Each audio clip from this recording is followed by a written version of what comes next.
Well, time now for Media Watch. James Creedon is here with us in the studio. Hi there, James. Evening, Laura. We're going to start talking about Facebook, a website you spend an awful lot of time on. A little bit too much time. There's privacy breach issues. That's right, and indeed the EU, they've been coming after Facebook and Google a lot for alleged anti-privacy practices, and this isn't new in itself, but the University of Leuven in Belgium, they claim that Facebook tracks users even if they're not logged into the website, Laura.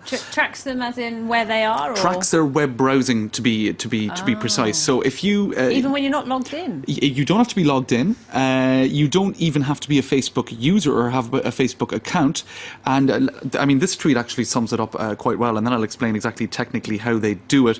Facebook tracks you even if you are not logged in, even if you opt out, and even if you are not a Facebook user. Now, essentially, there's about 13 million websites on the World Wide Web. You cancel your if you've deleted your website and if you don't want to be tracked and if you've asked them to kind of what do you have to do? Well, basically, if you log onto one of their websites, throw your computer out the window. If you use any Facebook that has a Facebook social plug-in, any website, so for example, even a government website that has the like function, you go on that way. You don't even have to like whatever is the options we like. You just have to be on the website with the plugin. They will then essentially access your web browsing data. All of this in a bid to refine their own advertising facilities, etc. So it's definitely a breach of privacy, and it's going to strengthen the EU's claims that Facebook is not respecting EU law in this regard. And this comes just a week after the European Commission said this: leave Facebook if you don't want to be spied on. But you can't, because even if you cancel your profile, you're still being spied on. Well, they still have the data, and exactly. So it's even getting more worrying considering Just this information. Don't go online ever. But that's it. You'd almost need to have one computer for Facebook, etc., and then do everything else on another device.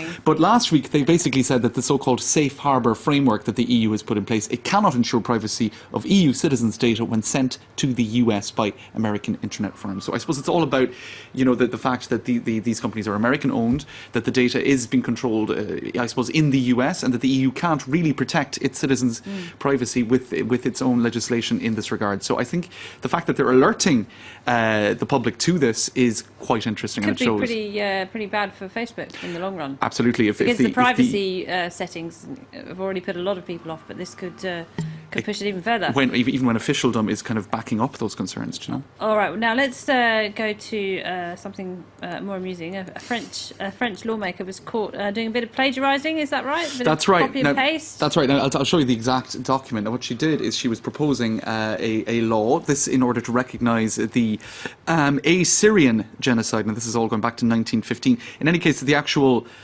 what the bill was about is less important in this case than how the bill was prepared. Now, you can see here a lot of links in blue. They were all referring back to the Wikipedia website, Laura. Really? So here is the UMP deputy in question. Her name is Valérie Boyer. She basically copy and pasted Wikipedia for this new bill, which isn't exactly how laws should be prepared. In any case, see how powerful these websites are getting. That's right. Facebook following us around, Wikipedia dictating the laws. That's right. What next? Well, it's been called an epic fail by some on social media, and I think her parliamentary assistant is probably going to get a right telling. Oh, that's a bit unfair. We're going to end with the traditional way of communicating with the press. The PR department at the Élysée Palace, they've got a logo that has been subject to a bit of mockery in the press. Egg on their face, Laura. Now, what they're trying to do is fact-check information online. They've set up a Twitter account, so traditional, but they're also using social media. And what they're doing here is they're trying to correct information that's put up online that they deem to be inaccurate, except take a look at the logo, right? The new logo. I suppose it's inspired by a microphone. It's something like that. You can see it there in the bottom left. A lot of people saying it actually looks like a plane crashing. Now, I think that's a bit of an unfair comparison, but it has been made on social media today. Others saying that it looks like this cartoon character Goldrock. I don't know if I'd say others like Krusty the Clown. In any case, whether it be very unpleasant comparisons like the plane crash or more humorous comparisons, there's been a huge amount of spin-offs of that on social media today. So perhaps another fail